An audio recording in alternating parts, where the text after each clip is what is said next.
Let me have the pleasure of introducing our today's chief guest, Mr. Karimi Rajesh Rao garu, whom I love most.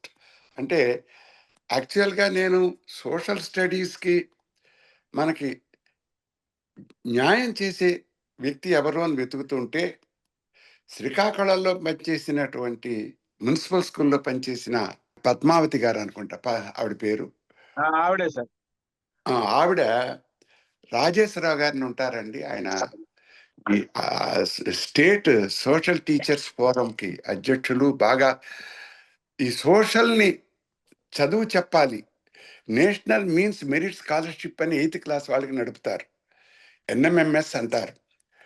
అది రాష్ట్ర వ్యాప్తంగా ఉన్నటువంటి దేశవ్యాప్తంగా ఉన్నటువంటి పిల్లలకి సోషల్ సైన్సెస్లో ఎగ్జామ్ పెడితే దాంట్లో సెలెక్ట్ అయిన పిల్లలకి స్కాలర్షిప్స్ ఇవ్వటం, ఒక మంచి గుర్తింపు ఇవ్వటం జరుగుతుంటే ఈయన దానికోసం ఒక యూట్యూబ్ స్టార్ట్ చేసి పిల్లలందరికీ కూడా ఉచితంగా తన స్కూల్కే కాదు అందరికీ కూడా ఈ NMMSకి వాళ్ళకి ఇంపార్ట్ చేయటానికి విశేష కృషి చేస్తూ, దానికంటే కూడా ప్రభుత్వ ఉద్యోగాల్లో చేరటానికి అవసరమైన పోటీ పరీక్షల తర్ఫీదుకి ఈ సోషల్ సైన్సెస్ యొక్క ప్రాముఖ్యతని, కారణం ప్రస్తుతం మన తెలుగు రాష్ట్రాల్లో స్టూడెంట్స్, పేరెంట్స్ ఇంక్లూడింగ్ మైసెల్ఫ్ లెక్కలు, సైన్సు, ఇంగ్లీష్కే ప్రాముఖ్యత ఇస్తాం. నేను చెప్పిన ఆర్డర్ కూడా అదే, లెక్కలు ముఖ్యం, తర్వాత సైన్సు, తర్వాత ఇంగ్లీషు. సోషల్ సైన్సెస్ని మనం బాగా అశ్రద్ధ చేస్తున్నాం. తద్వారా పోటీ పరీక్షల్లోనేమో 75% social sciences, history, geography, public administration, civics, society, ఈ ఎకానమీ. మరి మనం వీటిల్లో తగినంత ఇంట్రెస్ట్ని చూపించకపోవడంతో ప్రభుత్వ ఉద్యోగాల్లో మనం వెనకబడి IIT నీటుల్లో ముందుకెళ్ళాం. తర్వాత ఏం చేస్తున్నారు, IIT నీటిలోంచి బయటకు వచ్చి కూడా ఈ సివిల్ సర్వీసెస్, గ్రూప్ 1 పోటీ పరీక్షలకి ప్రిపేర్ అవుతున్నారు. అప్పుడు సడన్గా అబ్బా నాకు ఈ సోషల్ సైన్సెస్ 10th లోపలే చదువుకుని ఉంటే బాగుండేది అని పశ్చాత్తాపడి చేతులు కాలేక ఆకులు పట్టుకుని ఏమిటి ఉపయోగం అన్నట్టుగా ఇబ్బంది పడుతున్నారు. ఆ తరుణంలో నేను మేడం గారి ద్వారా, శ్రీకాకుళంలో ఉన్న ఇంగ్లీష్ టీచర్ మేడం గారి ద్వారా కరిమి రాజేశ్వరరావు గారిని అప్రోచ్ అవ్వటం, వారు శ్రీకాకుళం జిల్లాలో జిల్లా పరిషత్ హై స్కూల్లో జేఆర్పురం రణస్థలంలో సోషల్ సైన్సెస్కి టీచర్గా కంటే సేవ చేస్తూ, ప్రచారం చేస్తూ ప్రతిభా అవార్డు, రాష్ట్ర జాతీయ బెస్ట్ టీచర్ అవార్డులు తీసుకుని తను స్వయంగా యూట్యూబ్ని నిర్వహిస్తూ, నేను ఆయన యూట్యూబ్లు 4 చూశాను వరుసగా. అంటే అతను పడుతున్న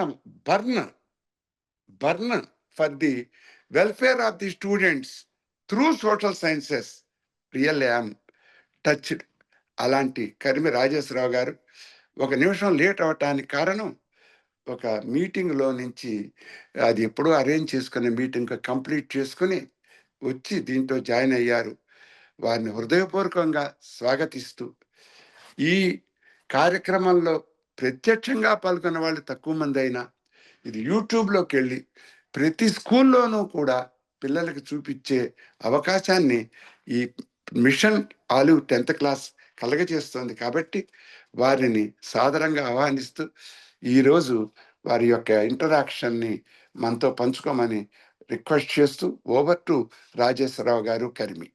నా పేరు కరిమి రాజేశ్వరరావు, సోషల్ టీచర్గా పనిచేస్తున్నాను. యాక్చువల్గా ఈరోజు మెగా డిఎస్సి ద్వారా 16,000 మంది ఆంధ్రప్రదేశ్ ప్రభుత్వం సెలెక్ట్ చేసిందనే విషయం మీ అందరికీ తెలుసు. అయితే వాళ్ళకి 3వ తారీఖు నుంచి 10వ తారీఖు వరకు ఇండక్షన్ ట్రైనింగ్ సార్, అంటే కంపల్సరీ రెసిడెన్షియల్ ట్రైనింగ్. అందులో నేను రిసోర్స్ పర్సన్గా కూడా ప్రెజెంట్ ఉన్నాను. వాళ్ళకి ట్రైనింగ్ ఇస్తున్నాను ఒకవైపు, అట్ ద సేమ్ టైం ఒక యూనియన్ స్టేట్ జనరల్ సెక్రటరీగా ఉండడం వల్ల మా జేఏసీ చైర్మన్ శ్రీకాకుళం వచ్చారు సార్.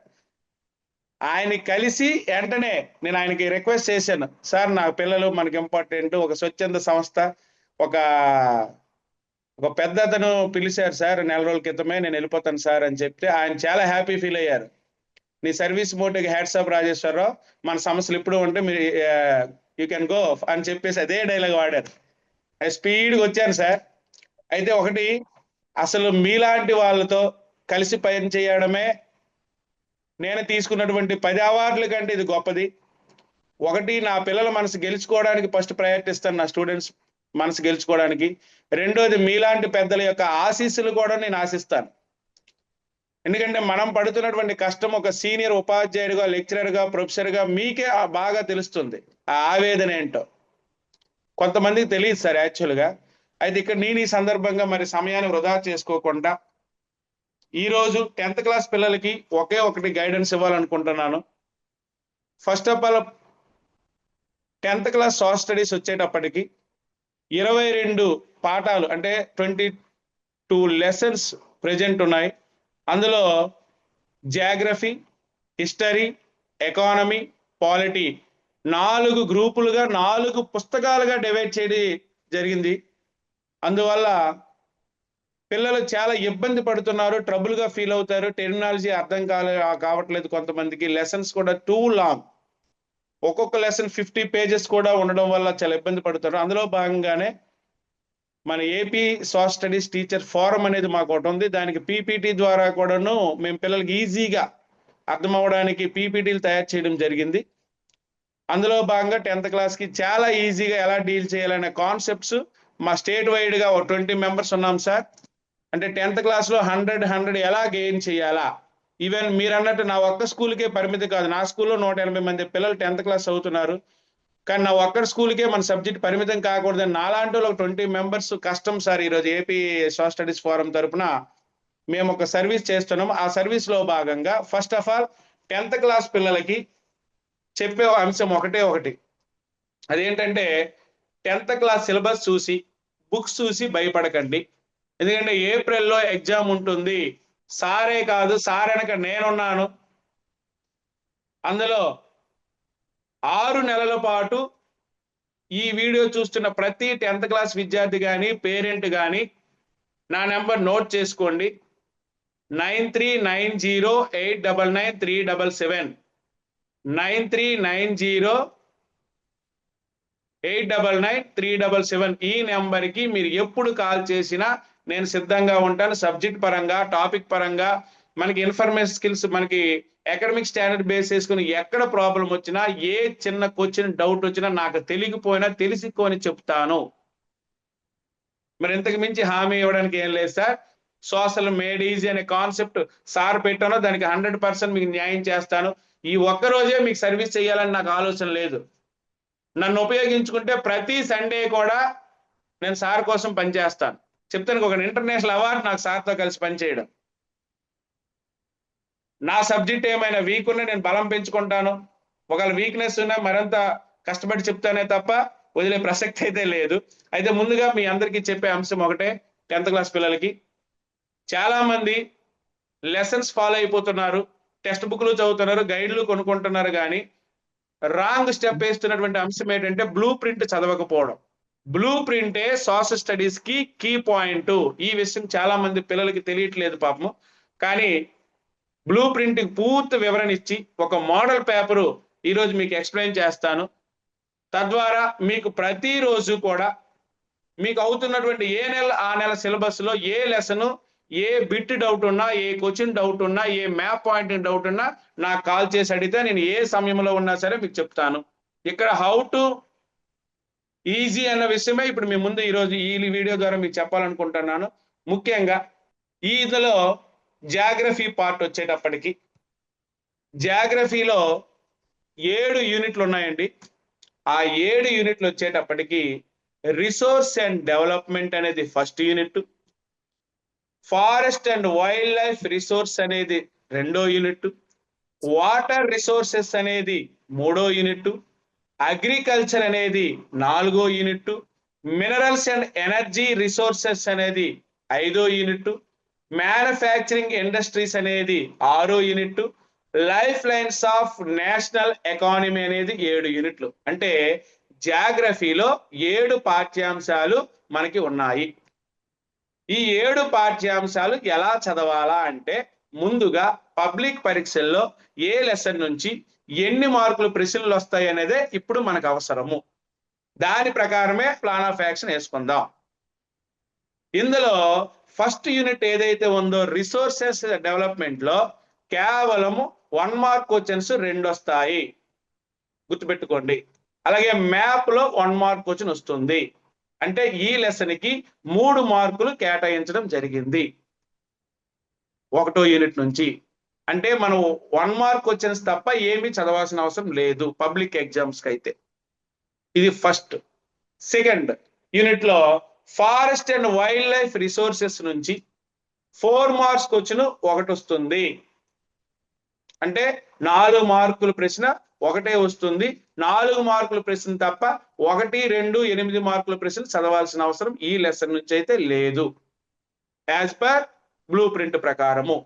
అలాగే వాటర్ రిసోర్సెస్ 3rd యూనిట్ నుంచి 8 మార్క్స్ క్వశ్చన్ 1 వస్తుంది.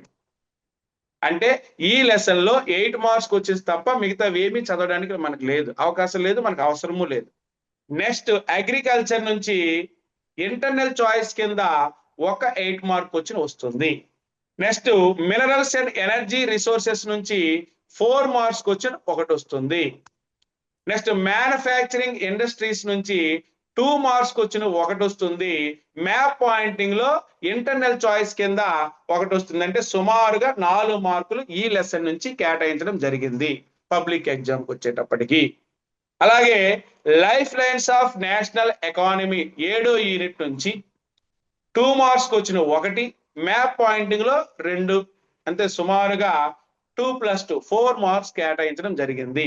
ఓవరాల్ గా 1 mark questions 3, 2 marks questions 4, 4 marks questions 8, 8 marks question అంటే 8 మార్క్స్, అలాగే మ్యాప్ నుంచి 2 మార్క్స్, మొత్తం 25 మార్క్స్ కేటాయించడం జరిగింది జాగ్రఫీ నుంచి.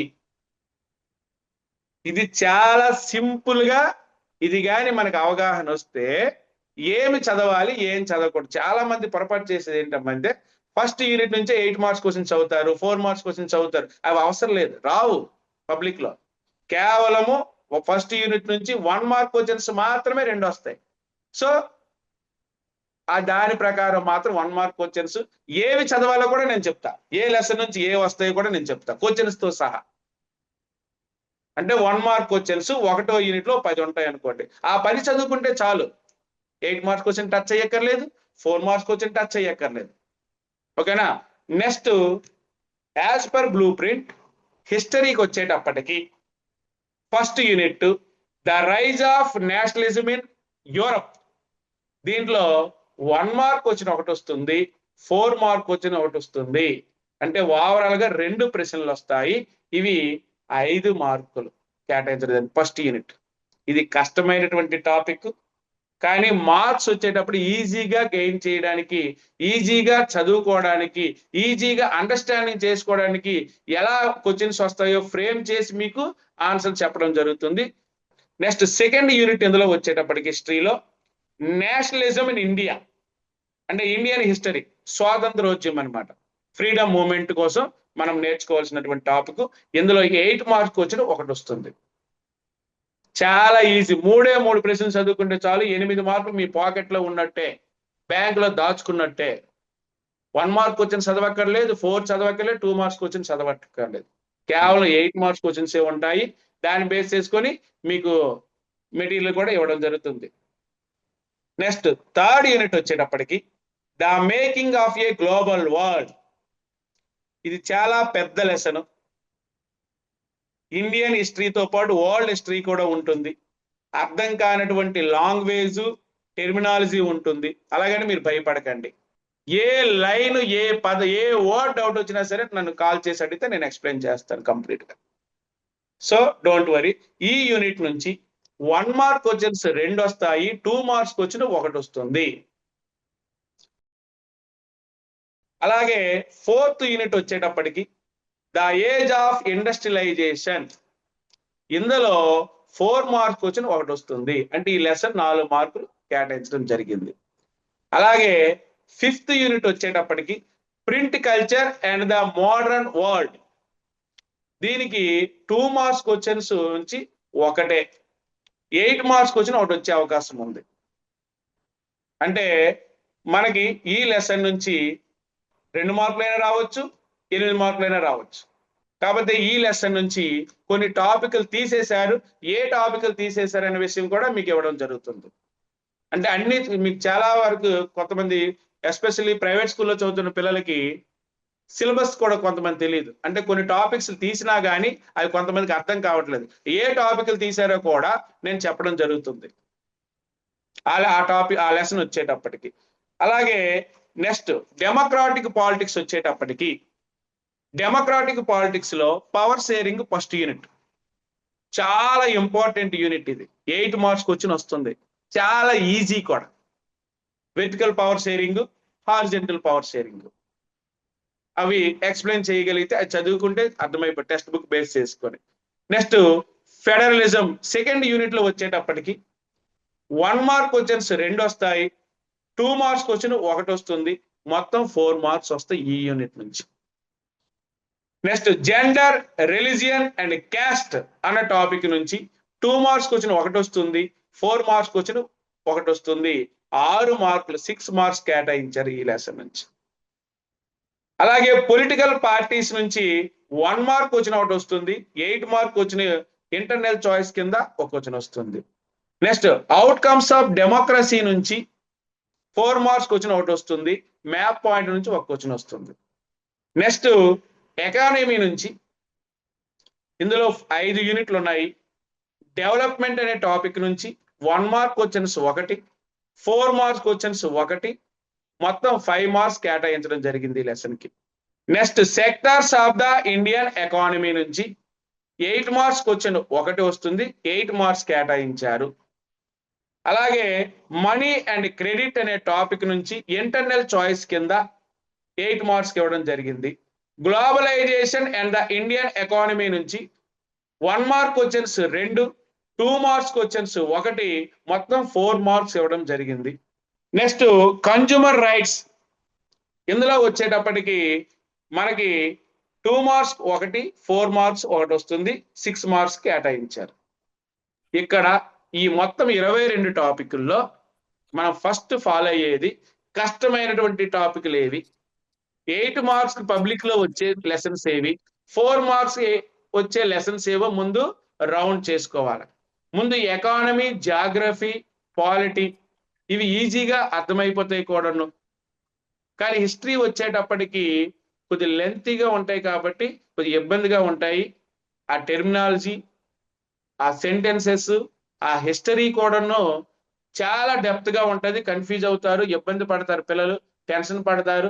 ఎక్కువగా నాకు వచ్చే డౌట్స్ కూడా హిస్టరీ నుంచే ఎక్కువ వస్తున్నాయి. సో దా డౌట్స్ కి మీరు ఏమీ ఫీల్ అవ్వద్దు. దానికి ఆన్లైన్ ద్వారా మీకు ప్రతి డౌట్ కూడా క్లారిఫై చేస్తాను. ఇది మొత్తానికి ఇది బ్లూ ప్రింట్ మాత్రమే మీకు ఇవ్వడం జరిగింది. ఇందులో ఒక మోడల్ పేపర్ మనం చూసినట్టయితే చాలా మంది చేసే తప్పుడు పని ఏంటో తెలుసా? టెక్స్ట్ బుక్ ను ఫాలో అవుతున్నారు, గైడ్స్ ఫాలో అవుతున్నారు, నోట్స్ ఫాలో అవుతున్నారు, కానీ ఏ లెసన్ ఎలా చదవాలా, క్వశ్చన్ పేపర్ ఎలా వస్తుంది, మనం ఎలా ప్రాక్టీస్ చేయాలా, ప్రాక్టీస్ మేక్స్ మ్యాన్ విన్నర్స్. చాలా మంది ప్రాక్టీస్ మేక్స్ మ్యాన్ పర్ఫెక్ట్ అనే పదాన్ని నేను విన్నర్స్ గా వాడుతాను. ఎందుకంటే మనం ఎంత ప్రాక్టీస్ చేస్తే అంత పర్ఫెక్ట్ గా తయారవడమే కాదు, విన్నర్స్ అవుతాం కూడా. 100కి 100 స్కోర్ రావాలంటే ప్రాక్టీస్ చేయాల్సిందే. డియర్ స్టూడెంట్స్, ఒక్క మోడల్ పేపర్ నేను చెప్తాను. ఇందులో 1 మార్క్ క్వశ్చన్స్ 12 వస్తాయి పబ్లిక్ ఎగ్జామ్ లో. ఈ 12 కూడాను మీకు చాలా మంది నాకు డౌట్స్ అడిగేది ఒకటి ఇక్కడే క్లారిఫై చేస్తున్నా. 1 మార్క్ క్వశ్చన్స్ కి ఎన్ని పాయింట్లు రాయాలి అనేసి. ఆ 1 మార్క్ అనేటప్పటికి 1 లేదా 2 రాయండి. 1 సెంటెన్స్ ఆర్ 2 కంపల్సరీ. చాలా మంది అడుగుతున్నారు ఈ విషయం మీద. సార్ 1 మార్క్ క్వశ్చన్స్ అయితే ఎన్ని పాయింట్లు రాయాలి, 2 మార్క్స్ క్వశ్చన్ అయితే ఎన్ని పాయింట్లు రాయాలి, 4 మార్క్స్ క్వశ్చన్ అయితే ఎన్ని పాయింట్లు రాయాలి? ఇప్పుడు ఖచ్చితంగా ఈ మోడల్ పేపర్ చెప్పడానికి ప్రధాన కారణం అదే. Paper presentation is very important. అది తెలియకే చాలా మంది 100 స్కోర్ చేయలేకపోతున్నారు. కొంతమందికి నేను బాగా రాశాను సార్, తగ్గిపోతున్నాయి సార్ మార్కులు అనేదానికి కారణం కూడా నేను చెప్తాను. ఎందుకంటే నేను పేపర్ తయారీకి వెళ్తాను, పేపర్ కరెక్షన్ కూడా వెళ్తుంటా, ఎవాల్యుయేషన్ కూడా వెళ్తాను పబ్లిక్ పేపర్లు. అప్పుడు ఎక్కడ పొరపాటుగా తెలివైన పిల్లలు ఎక్కడ తప్పు చేస్తున్నారో కూడా మేము చూస్తున్నాం. ఇందులో మోడల్ పేపర్ వచ్చేటప్పటికి సెక్షన్ 1 నుంచి 12 ప్రశ్నలు ఇవ్వబడతాయి. ఒక్కొక్క ప్రశ్నకి 1 మార్కు మాత్రమే. మీరు 1 లేదా 2 పాయింట్లు సమాధానంగా రాయాలి. ఇందులో ఒక క్వశ్చన్ వచ్చేటప్పటికి give any 2 examples for renewable resources. Renewable తెలియాలా, నాన్ రెన్యూబుల్ తెలియాలా, తెలిసినప్పుడే ఆ క్వశ్చన్కి ఆన్సర్ రాయగలుగుతాం. నెక్స్ట్ రెండో మోడల్ క్వశ్చన్ ఏంటంటే find the odd one out. Fair ఇస్తాడు, 5 ఇస్తాడు, అందులో ఒకదానికి సంబంధం లేని అంశం ఉంటుంది. అది ఏది సంబంధం లేదా అన్నది మనము కింద గీతైనా గీయాలి, రౌండ్ అయినా చేయాలి, లేదంటే ఆన్సర్ అని పెట్టి ఆ పదమైన రాయాలి. ఇది కూడా నేను చెప్తున్నాను ఎందుకంటే ఇది కూడా చాలా మంది తప్పులు చేస్తున్నారు. 5 పాయింట్ ఇచ్చినప్పుడు ఒక ఆప్షన్ మాత్రమే రౌండ్ అయినా చేయాలా, కింద డార్క్ చేయాలా. కానీ అతి తెలివితేటలు పోయి 4, 5 కూడా డార్క్ చేసారు, అసలు మార్కే పోతుంది. ఏదో ఒకటి ఎయిరా మార్క్ అనుకుంటారు, కానీ అలా చేయరు. పేపర్ దిద్దేవాడు చాలా జాగ్రత్తగా దిద్దుతాడు. ఇందులో అదే ఆ క్వశ్చన్ ఎలాగా ఉందంటే Telugu Desam party, Janasena party, Bharatiya Janata party, Bahujan Samajwadi party BSP, ఇందులో సంబంధం లేనిది ఏమిటి అని అర్థం క్లియర్ గా. తెలుగుదేశము, బీజేపీ, బిఎస్పి, జనసేన, ఈ 4 కోసము తెలియాలంటే ఇక్కడ మనం చదివేటప్పుడు ఎంత జాగ్రత్తగా ఆలోచించాలి, డెప్త్ గా. సెకండ్ క్వశ్చన్ మళ్ళీ చెప్పమంటున్నారు అమ్మా. సెకండ్ క్వశ్చన్ ఎలా వస్తుందంటే 4 ఆప్షన్లు ఇస్తారు, ఆడ్ మ్యాన్ అవుట్. అంటే 4 ఒకటి సంబంధం లేనిది రాయాలి. ఆ క్వశ్చన్ ఎలా ఉంటుంది, TDP Telugu Desam party, Janasena party, BJP party, Bahujan Samajwadi party, 4 పార్టీలు ఇచ్చాడు, అందులో సంబంధం లేనిది అడిగాడు. ఇందులో ఆన్సర్ వచ్చేటప్పటికి ఏమిటి? 2 రకాలుగా మనకి ఇక్కడ ఆన్సర్ దొరుకుతుంది. తెలుగుదేశము, బీజేపీ, బిఎస్పి అనేవి నేషనల్ పార్టీస్ కొన్ని, అలాగే ప్రభుత్వం కేంద్ర ఎన్నికల సంఘం గుర్తించినటువంటి పార్టీలు. జనసేన పార్టీ రిజిస్టర్ పార్టీ మాత్రమే, కాబట్టి జనసేన అని అండర్లైన్ చేయాలా, లేదా రౌండ్ చేయాలా, లేదా ఆన్సర్ షీట్ లో రాసేటప్పుడు జనసేన పార్టీ అని రాయాలి క్లియర్ గా. ఇదే చాలా మంది తప్పులు చేస్తున్నారు. 100కి 100 వచ్చినప్పుడు తప్పులు చేసేది ఎక్కడంటే ఇక్కడ తప్పు చేస్తారు ఈ క్వశ్చన్ దగ్గర. అందుకే పర్టికులర్ గా చెప్తున్నాను. నెక్స్ట్ ఇంకోటి వచ్చేటప్పటికి third question, wind blows loose soil of flat or sloping land known as erosion. Types of erosion లో ఇది వస్తుంది. గాలి ప్రభావం వల్ల ఎటువంటి ఎరోషన్ వస్తుంది అని. విపరీతమైనటువంటి తుఫాన్ వచ్చేటప్పుడు గాలి వస్తుంది, గాలితో పాటు ఇసుక వెళ్ళిపోతుంది చూస్తుంటారు మనం, దాన్ని ఎరోషన్ అంటారు. ఏ ఎరోషన్? అది విండ్ ఎరోషన్. అదే నిర్వచనం ఇచ్చాడు, simple definition. Next same question ఇంకోటి, one of the following is not Indian MNC. MNC means multinational company. Multinational company కానిది ఏది అని అడిగాడు. అంటే మల్టీనేషనల్ కంపెనీస్ లో కంపల్సరిగా మనం ఇండియా ఏవో ఇంటర్నేషనల్ ఏవో కూడా మనకు తెలియాలి. అంటే లెసన్ వినేటప్పుడే జాగ్రత్తగా, ఇది ఎక్కడ ఏ గైడ్ లో ఉండదు, ఏ మెటీరియల్ లో ఇలాంటి క్వశ్చన్స్ ఉండవు, ఓన్ గా తయారవ్వాలి, ఓన్ మేడ్ క్వశ్చన్స్ ఇవి. దీనికి answer Honda, Tata Motors, Ranbaxy, Infosys. ఇందులో టాటా మోటార్స్, ర్యాన్బాక్సీ, ఇన్ఫోసిస్ అనేవి ఇండియాకి సంబంధించినవి, హోండా మాత్రం కాదు. అంటే మనం ఇక్కడ ఈ క్వశ్చన్ మీకు ఏమర్థమైంది? క్వశ్చన్కి ఆన్సర్ కాదమ్మా ఇక్కడ మీరు నేర్చుకోవాల్సింది, సబ్జెక్ట్ కూడా. అంటే నేషనల్ బ్రాండ్స్ ఏవి, ఇంటర్నేషనల్ బ్రాండ్స్ ఏవి కూడా ఈ సందర్భంగా లెసన్ చదివేటప్పుడే మీరు నేర్చుకోవాలి. అందుకే మీకు ఏ డౌట్ ఉన్నా నేను అడుగుతానని చెప్తున్నాను. నెక్స్ట్ 5th క్వశ్చన్ వచ్చేటప్పటికి, tax on important, trade barrier, barriers on foreign trade. Tax on important trade barrier, అలాగే barriers on the foreign trade అని ఇచ్చాడు. సేమ్ ఈ మొదటి రెండింటికి రెండో దానికి ఆన్సర్ రాయాలి. ఇది కొద్దిగా డిఫికల్ట్ గా ఉంటది. ఆ టాపిక్ వచ్చేటప్పుడు మనకు అర్థమవుతుంది. నెక్స్ట్ ఎక్స్పాండ్ యుఎన్డిపి ఎబ్రివేషన్స్ కంపల్సరిగా 22 యూనిట్లో ఉన్న ఎబ్రివేషన్స్ అన్ని చదవాల్సిందే. యుఎన్డిపి ఇచ్చాడు, united national development programme.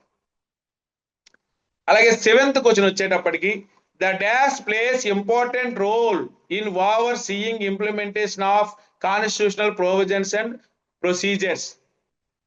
Next 8th question వచ్చేటప్పటికి indentured labour migration in India was abolished, direct bit ఇది. Next what does the given picture tells us. చాలా మంది ఇన్ఫర్మేషన్ స్కిల్స్ లో పిల్లలకి మరొకసారి చెప్తున్నాను, మీ టెక్స్ట్ బుక్ లో ప్రతి లెసన్ కి గ్రాఫ్స్ ఉంటాయి, చార్ట్లు ఉంటాయి, పిక్చర్స్ ఉంటాయి.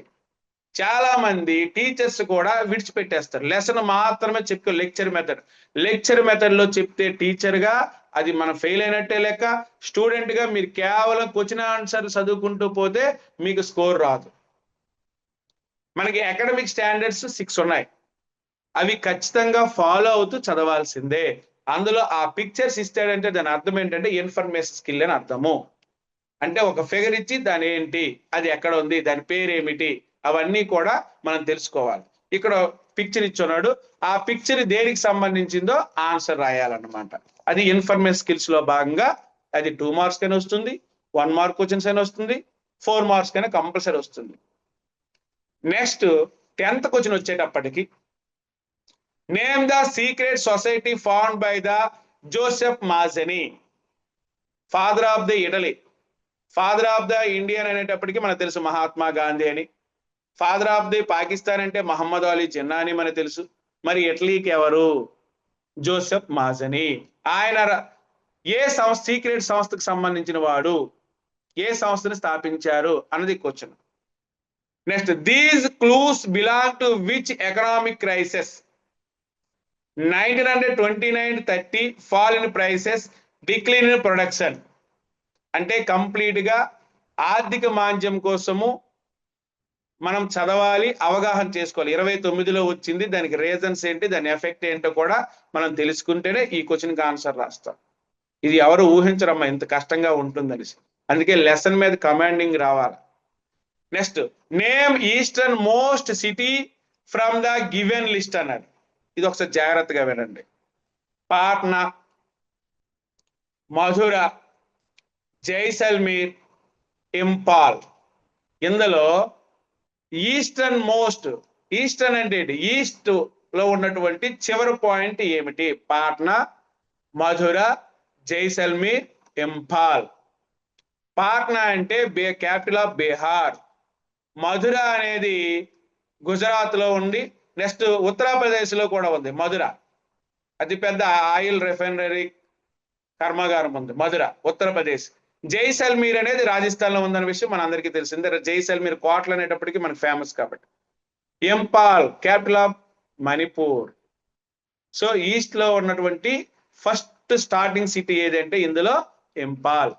అండ్ ఇక్కడ మీకు ఈ 10 క్వశ్చన్లు మీకు ఎక్స్ప్లెయిన్ చేయడానికి కారణం ఏమిటంటే మీరు ఇప్పుడు చదివేటప్పుడు డైరెక్ట్ గా కంఠస్థ పెట్టడానికి అవకాశం లేదు. ప్రతి టాపిక్ కూడా అండర్స్టాండింగ్ చేసుకొని ఆన్సర్లు రాయాలని చెప్తున్నా. ఇలా చాలా క్వశ్చన్స్ వస్తాయి. కొన్నిసార్లు ఏమిస్తారు క్వశ్చన్ అంటే ఈస్ట్ నుంచి వెస్ట్ కి, నార్త్ నుంచి సౌత్ కి మౌంటైన్స్ కానీ, రివర్స్ కానీ, స్టేట్స్ అండ్ క్యాపిటల్స్ కానీ ఏ ఒకటి ఆర్డర్లో ఇస్తాడు. అది ఈస్ట్ నుంచి వెస్ట్ కి సరి చేయమంటాడు, వెస్ట్ నుంచి ఈస్ట్ కి రాయమంటాడు, నార్త్ నుంచి ఈస్ట్ కి రాయమంటాడు, సౌత్ రాయమంటాడు. ఎటు నుంచి ఎటు రాయమన్నా రెడీగా ఉండాలి. నార్త్, సౌత్, ఈస్ట్, వెస్ట్, ఇది ఒకటే గుర్తుపెట్టుకోండి. చాలా మంది ఇక్కడ పొరపాటు చేసి ఖచ్చితంగా పోయే మార్కులు, బాగా తెలివైన పిల్లలు తప్పు చేసేది ఇక్కడే. ఆ క్వశ్చన్ ఏం అడుగుతుందో మనం చూడం. అది ఎలా చెప్పనా? ఫర్ ఎగ్జాంపుల్ 4 సిటీస్ ఇచ్చాడు అనుకోండి, పైనుంచి కిందకి మీకు ఈజీగా. జమ్మూ కాశ్మీర్, కేరళ, మధ్యప్రదేశ్, శ్రీలంక ఇచ్చారనుకోండి. దాన్ని arrange the states in order to from south to north అన్నాం అనుకోండి, ఎలా రాయాలి? ఫ్రమ్ సౌత్ అంటే కింద నుంచి కదా మీదకి వెళ్ళాలి. అంటే ఫస్ట్ శ్రీలంక, నెక్స్ట్ కేరళ, చివరికి జమ్మూ కాశ్మీర్ అని రాయాలి. కానీ చాలా మంది పిల్లలు ఆ క్వశ్చన్ మర్చిపోతున్నారు, మర్చిపోయి పైనుంచి కిందకి రాస్తున్నారు. ఏం అడిగాడో చూడండి, ఫ్రమ్ సౌత్ టు నార్త్, కింద నుంచి మీదకి రాయమన్నాడు.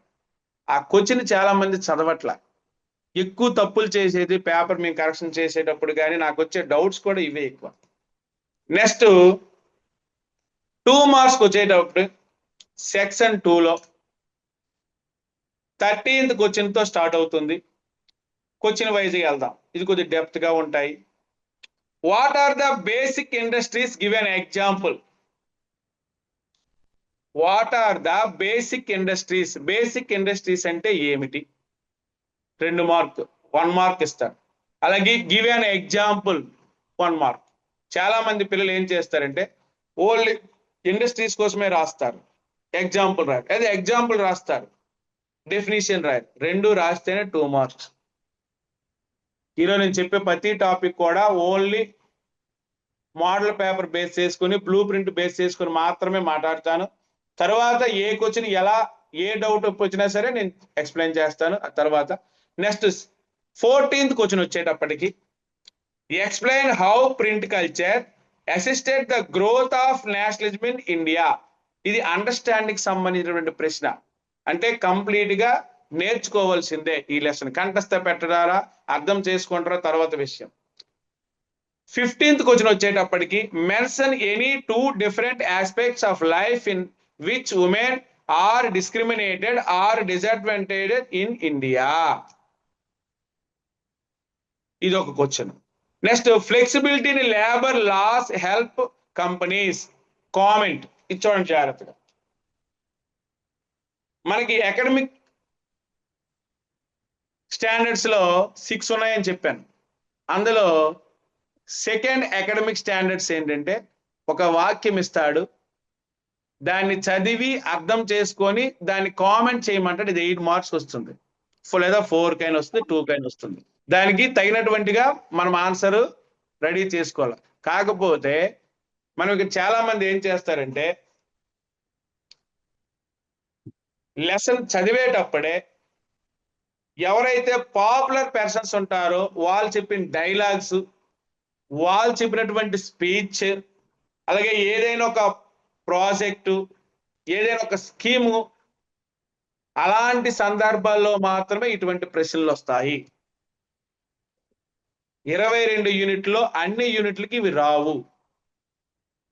ఇన్వర్టెడ్ కామాస్ తో స్టార్ట్ అవుతాయి, ఇన్వర్టెడ్ కామాస్ తో ముగుస్తాయి. అలాంటివన్నీ కూడా కామెంట్ రూపంలో మనకు వచ్చే ప్రశ్నలు. ఇవి 8 మార్క్స్, 4 మార్క్స్, 2 మార్క్స్ ఏదైనా రావచ్చు. దీనికి చాలా జాగ్రత్తగా ఫాలో అయ్యవలసిన పరిస్థితి మనకి ఉంటుంది. Next, suppose you by A bottle of honey and biscuit packet, which logo or mark you will have to took for and why? Logo ఏదో ఒకటి చూస్తాము, ఎందుకు అని అడిగారు.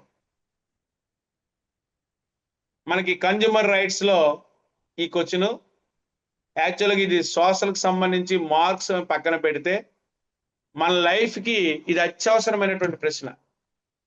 మన వాటర్ బాటిల్ కొన్నా, బిస్కెట్ ప్యాకెట్ కొన్నా, కనీసం కూల్ డ్రింక్ కొన్నా దాని బ్రాండ్ ఏంటి, దాని లోగో ఏంటి అని చూస్తాం. ఒరిజినలా డూప్లికేట్ అని తెలుసుకోవడానికే కదా.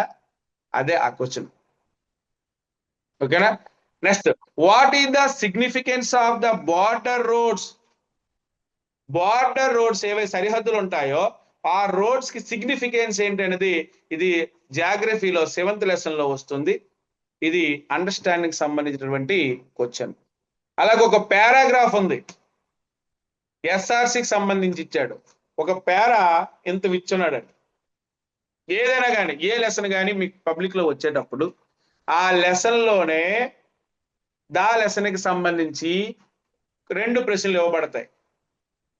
ఆ 2 ప్రశ్నలు ఒకటి అందులోనే ఉంటుంది, ఆ పేరాలోనే. రెండోది దానికి రిలేటెడ్ గా ఉన్నటువంటి టెక్స్ట్ బుక్ లో లేనటువంటి క్వశ్చన్ కూడా ఉంటుంది.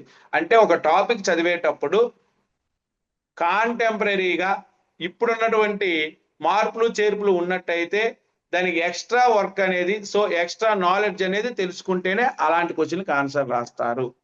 ఇప్పుడు అది చదివితే ఇంకెక్కువ టైం అవుతుంది, అందుకే నేను చెప్పలేదు.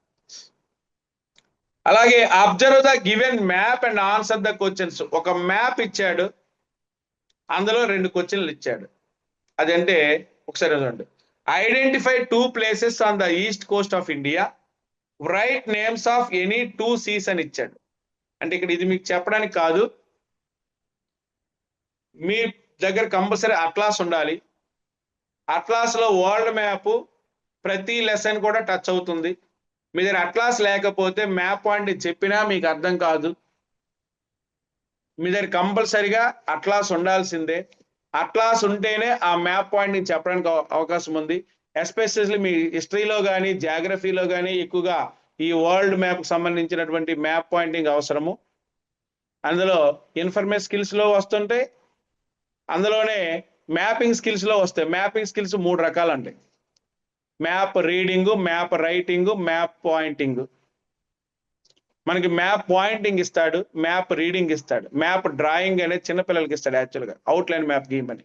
ఒకవేళ మీ అదృష్టం బాగుంటే ఇందులో కూడా వచ్చే అవకాశము ఉంది. నెక్స్ట్ సెక్షన్ 3 వచ్చేటప్పటికి 8 క్వశ్చన్స్, ఒక్కొక్క క్వశ్చన్ కి 4 మార్క్స్, 32 మార్క్స్ ఇవ్వడం జరిగింది. ఇందులో క్వశ్చన్స్ జాగ్రత్త వినండి ఒకసారి. What is biodiversity? Why do biodiversity is important for human lifes? Biodiversity అంటే ఏమిటి? 2 మార్కులు. అది ఎందుకు ఇంపార్టెంట్ అంటే 2 మార్కులు. చాలా మంది పిల్లలు, తెలివైన పిల్లలు చేసే పొరపాట్లు వాట్ ఈజ్ బయోడైవర్సిటీ రాసి వదిలేస్తారు.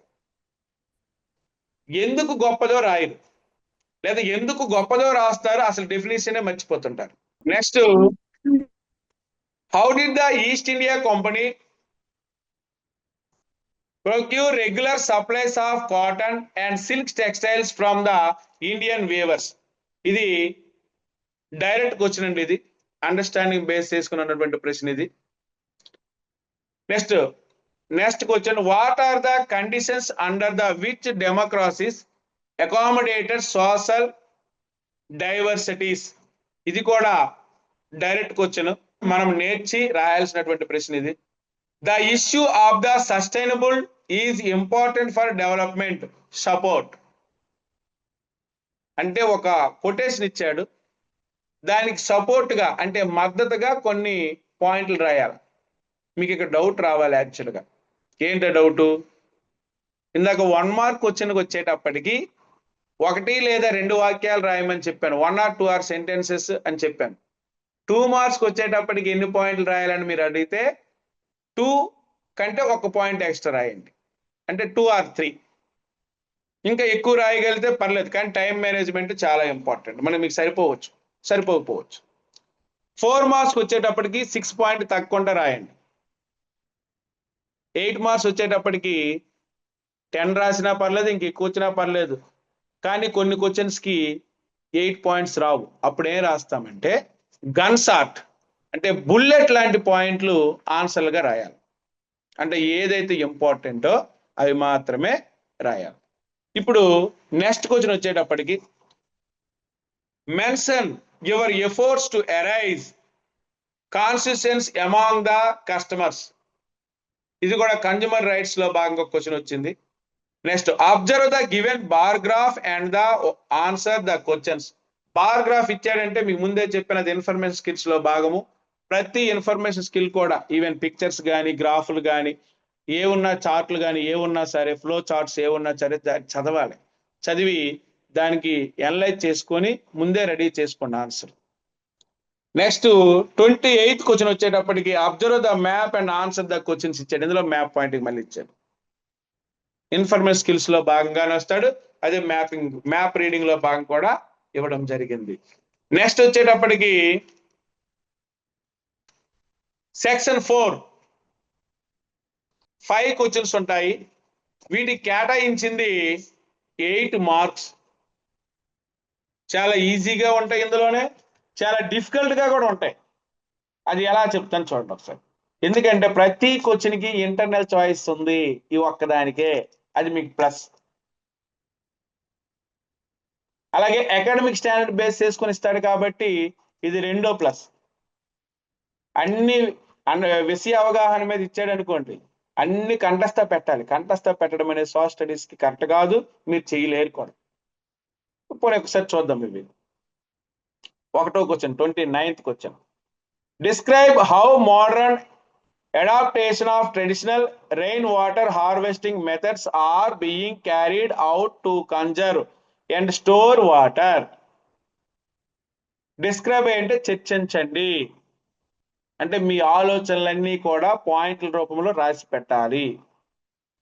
సేమ్ దీనికి ఇంటర్నల్ చాయిస్ కింద suggest the initiatives taken by the government to ensure increasing the agriculture production. Agriculture production పెంచడానికి గవర్నమెంట్ చేస్తున్నటువంటి ఏవైతే ఉన్నాయో అవి రాయమంటారు, సజెస్ట్ చేయమంటారు.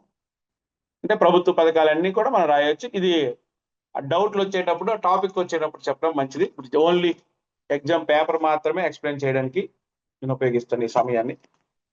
నెక్స్ట్ 30th క్వశ్చన్ వచ్చేటప్పటికి ఒక పారాగ్రాఫ్ ఇచ్చాడు, మహాత్మా గాంధీకి సంబంధించినటువంటి దండి మార్చ్ సంబంధించిన పారా. ఇది సుమారు 8 లైన్స్ ఇచ్చాడు. అది ఏం అడిగాడో తెలుసండి, read the paragraph and comment. Question చాలా మంది చదవరు. ఇంత పారా ఇచ్చాడు, అసలు ఏం చేయమన్నారని చూడండి, మీద కామెంట్ ఉంది. కామెంట్ మీన్స్ వ్యాఖ్యానించండి. అంటే అదంతా చదివిన తర్వాత మీకు హిస్టరీ చెప్పేటప్పుడు మహాత్మా గాంధీ దక్షిణాఫ్రికాలో ఆయన ఎందుకు వెళ్ళాడు, అక్కడ ఏ మూమెంట్, అపార్థైడ్ మూమెంట్ చేయడము, నటాల్లో ఉండము, ట్రైన్ నుంచి తోసేయడము, తర్వాత 1915లో ఇండియాకి రావడము, Champaran movement, Kheda movement, Ahmedabad movement లో ఇంటర్ఫీర్ అవ్వడము, నేషనల్ వైడ్ గా ఫేమస్ అవ్వడము, అలాగే నాన్ కోఆపరేషన్ మూమెంట్ లోకి వెళ్ళడము, అందులో Chauri Chaura incident, next salt satyagraha, Dandi march, next quit India movement, next round table సమావేశాలు. అందులో భాగంగా మొత్తం హోల్ గా మనకు వచ్చింది అనుకోండి సబ్జెక్టు, ఇది పెద్ద సమస్య కాదు. ఇక్కడ మనకు కేవలం ఇందులో ఏం మెన్షన్ చేశాడంటే దండి యాత్ర. దండి యాత్ర కోసం ఇచ్చాడు కాబట్టి క్లియర్ గా ఉంది. అది కొద్దిగా ఎక్స్టెన్షన్ రాయాలా. ఎక్స్టెన్షన్ రాయాలంటే ఏం చేయాలా అంటే ఆ టాపిక్ మొత్తం మహాత్మా గాంధీ సంబంధించి ఓ 10 పాయింట్స్ అయినా మనం గ్యాదర్ చేసుకోవాలి. ఇది చాలా ఈజీ. ఇక్కడ ఉన్నది ఉన్నట్టు రాసినా సగం మార్కులు పడతాయి, గుర్తుపెట్టుకోండి. ఇది మీకు చిన్న హింట్ మాత్రమే. మ్యాటర్ మార్చి క్రియేటివ్ గా కొన్ని పాయింట్స్ ఏవైతే ఉంటాయో అవన్నీ కూడా యాడ్ చేయగలగాలి. జాహ్నవి అమ్మా, ఇంపార్టెంట్ క్వశ్చన్స్ అడుగుతున్నారు. నేను ఈ టాపిక్ అయిన వెంటనే మీకు ప్రతి లెసన్ కూడా ఇంపార్టెంట్ క్వశ్చన్స్ చెప్పడం జరుగుతుంది. అలాగే సబ్జెక్ట్ పరమైనటువంటి డౌట్స్ కూడా ప్రతి పాయింట్ పిన్ పాయింట్ కూడా నేను చెప్తాను, ఈవెన్ మ్యాప్ పాయింటింగ్ తో సహా. నాకు ఓపిక ఎక్కువే.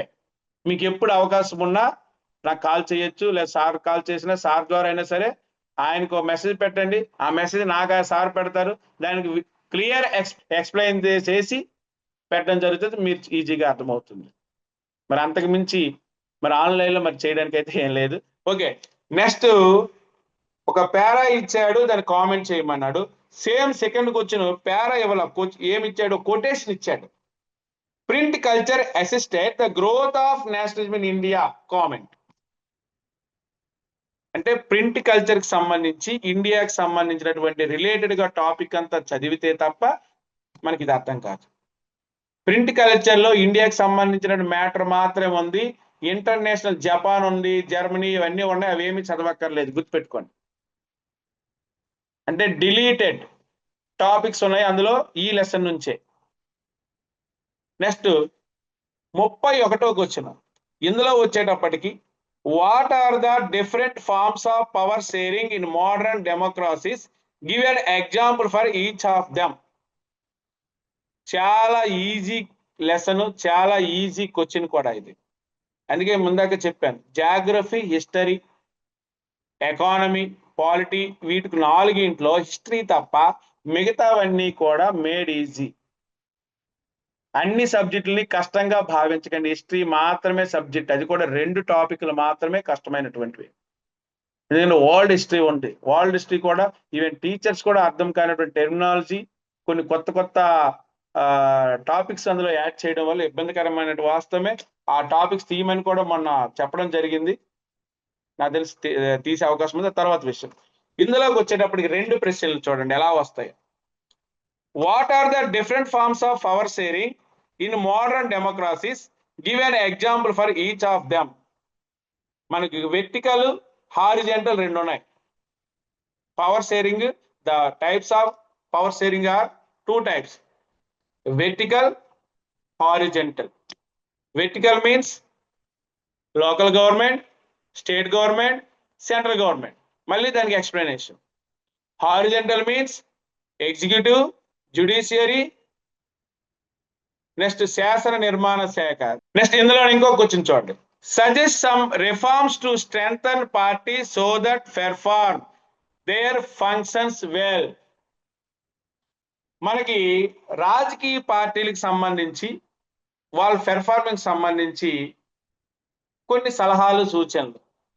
చాలా సింపుల్ గా, ఇది జనరల్ నాలెడ్జ్ సంబంధించిన ప్రశ్నే కానీ మీరు సజెస్ట్ చేసే పరిస్థితి మీకు రాదు. కానీ కొన్ని పాయింట్లు నేను ప్రత్యేకించి చెప్పడం జరుగుతుంది. ఒక 10 పాయింట్లు మనం గ్యాదర్ చేసుకోవాలి.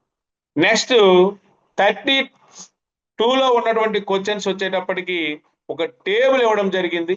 ఆ టేబుల్ కంప్లీట్ గా మనకి అర్థమైతేనే దానికి 4 ప్రశ్నలు ఇవ్వడం జరుగుతుంది.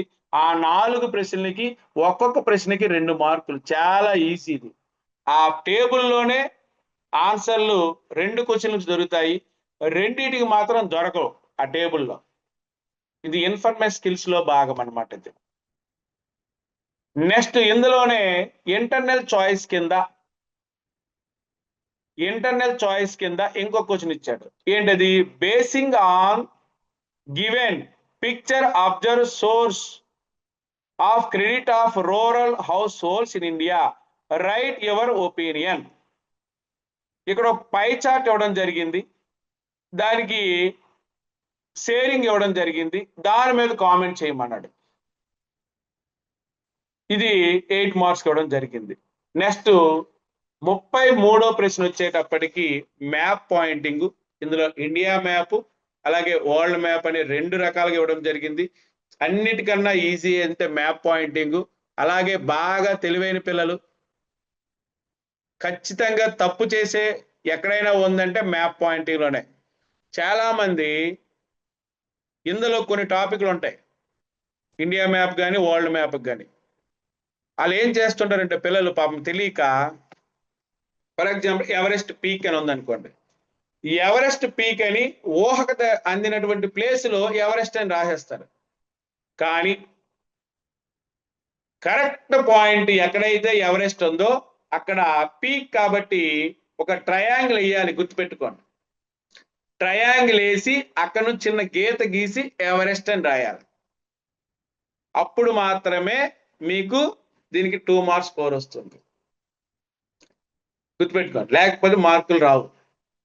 చాలా మంది తప్పు చేస్తారు. దీనికి ఎగ్జాంపుల్ కూడా నేను చెప్తాను ఎలా చేస్తారు. అలాగే ఒక రివర్ ఇచ్చారనుకోండి, గోదావరి, గంగా ఏదైనా ఇచ్చారనుకోండి, ఆ రివర్ కి ఇలా అంటే వాటర్ ఎలా ఫ్లో అవుతుందో ఆ గీతలు గీయండి, గీసి దాని మీద గోదావరి అని రాయండి. ఢిల్లీ అని ఇచ్చాడు అనుకోండి, క్యాపిటల్ ఆఫ్ ఇండియా, అంతేనా? దాన్ని డార్క్ చేసినటువంటి ఒక చుక్క, సర్కిల్ చేసినటువంటి ఒక చుక్క, బొట్టు పెట్టినట్టుగా అలా పెడితేనే అది క్యాపిటల్, అది కరెక్ట్గా అక్కడ ఉన్నట్టు అని అర్థం. అలాగే మౌంటైన్స్ వచ్చాయి అనుకోండి, మౌంటైన్స్ వచ్చేటప్పటికి ఇలా మౌంటైన్స్ లాగా పెద్దది గీయండి, రివర్స్ వచ్చేటప్పుడు చిన్నది గీయండి చాలు, కానీ గీయాలి, గుర్తుపెట్టుకోండి. అక్కడ రాసిస్తే మీకు మార్కులు రావు. ఈ 3 కంపల్సరిగా మ్యాప్ పాయింట్లో కరెక్ట్గా, చిన్న పాయింట్ కూడా అటు ఇటు అవ్వకూడదు. అంటే ఇది ఎందుకు పొరపాటు చేస్తారంటే 100కి 100 ఎవరికైనా స్కోర్ వచ్చింది అనుకోండి, అప్పుడు పేపర్ దిద్దినప్పుడు ఎక్కడైనా సరే 100కి 100 వేయొద్దని చెప్తారు మాకు. అలా చెప్పమన్నప్పుడు మళ్ళీ రీవెరిఫికేషన్ చేసేటప్పుడు తప్పులు ఎక్కడ దొరుకుతాయని చూస్తారు.